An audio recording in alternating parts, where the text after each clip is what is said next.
यदि हम fine arts की बात करते हैं, ललित कलाओं की बात करते हैं, तो it has the finest departments there. Similarly यदि हम उनकी बात करें कि कैसे उन्होंने जो है भारत में एजुकेशन को बढ़ावा दिया, तो बाबा भीमराव अंबेडकर की जो शिक्षा थी उसके लिए स्कॉलरशिप देकर उनको विदेश भेजा महाराजा सयाजीराव गायकवाड़ ने। जब दादा भाई नारोजी ने प्रयत्न किया कि वो ब्रिटिश पार्लियामेंट में एंटर करें, एमपी के तौर पे चुनाव लड़े लंदन की एक कॉन्स्टिट्यूंसी से, तो उसकी फंडिंग में भी महाराजा सयाजीराव का एक बहुत बड़ा योगदान था। तो इसीलिए उस इतिहास को देखते हुए, बैंक ऑफ बड़ौदा के इतिहास को देखते हुए, हम ये मानते हैं कि ये हम पर दायित्व है कि आज की तिथि में भी हम भी अपनी ओर से प्रयत्न करें कि कहीं ना कहीं जो एक राष्ट्र की जो एक सांस्कृतिक प्रगति है उसमें कहीं ना कहीं हम भागीदार बने। और जब हम संस्कृति की बात करते हैं तो उसमें भाषा का एक बहुत बड़ा अंग है, साहित्य का एक बहुत बड़ा अंग है। तो बैंक ऑफ बड़ौदा राष्ट्रभाषा पुरस्कार उसी का एक अंग है। तो सबसे पहले जानना जरूरी है कि जब हम राष्ट्रभाषा की बात करते हैं तो राष्ट्रभाषा से हमारा क्या अभिप्राय है। What do we mean by what a national language? अक्सर ये देखा गया है कि कहीं ना कहीं हम राष्ट्रभाषा और राजभाषा को कहीं ना कहीं एक तरह देखते हैं।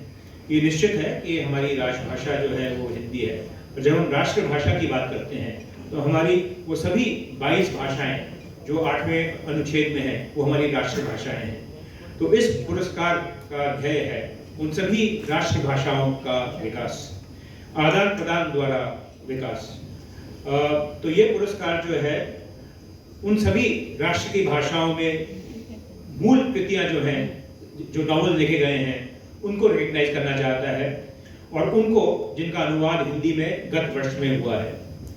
तो इस द्वारा हमारे विचार में सभी राष्ट्रभाषाओं का आदर होगा, उनका विकास होगा, उनकी जो मूल कृतियां हैं उनका सम्मान होगा, और साथ साथ उन मूल कृतियों को, भले ही वो तमिल में लिखी गई हो, उड़िया में लिखी गई हो, बंगला में लिखी गई हो, उनको जो है एक व्यापक एक पाठक वर्ग से हम संपर्क करा पाएंगे।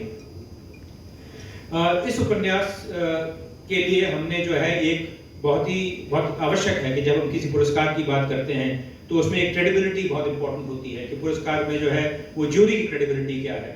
तो हमें बहुत गर्व है, हमें बहुत फक्र है कि हमने जिस ज्यूरी को इंस्टीट्यूट किया था इस अवार्ड के लिए, उसकी चेयरमैनशिप श्रीमती गीतांजलि श्री कर रही हैं।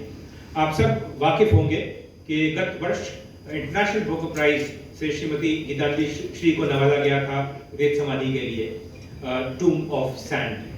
और it is also again just a coincidence that as I speak to you today, I was just looking up the Financial Times, and today they have made the announcement for the International Booker Prize for this year.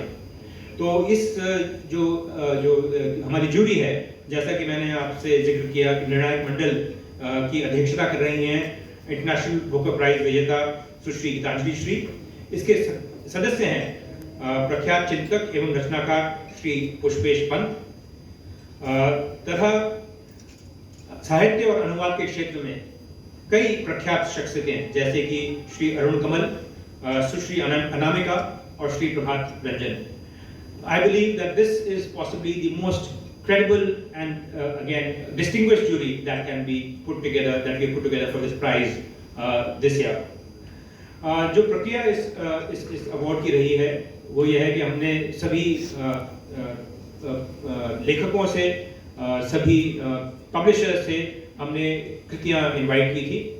उसमें से लगभग हमने 22 को पहले एक list में हमने उसको बनाया। The jury has gone through all the books and then आज की तिथि में एक 12 किताबों की लॉन्ग लिस्ट जो है उसका अनावरण होगा।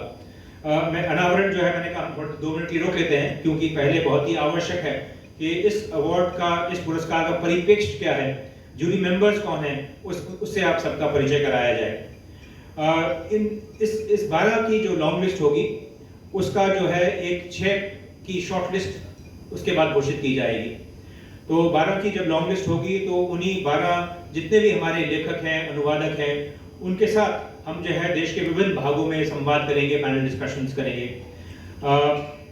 वो पैनल डिस्कशन जो हैं हम कलकत्ता में करेंगे यदि हम प्रविष्टियों में कोई बंगला प्रविष्टि हुई, चंडीगढ़ में करेंगे यदि कोई पंजाबी प्रविष्टि हुई,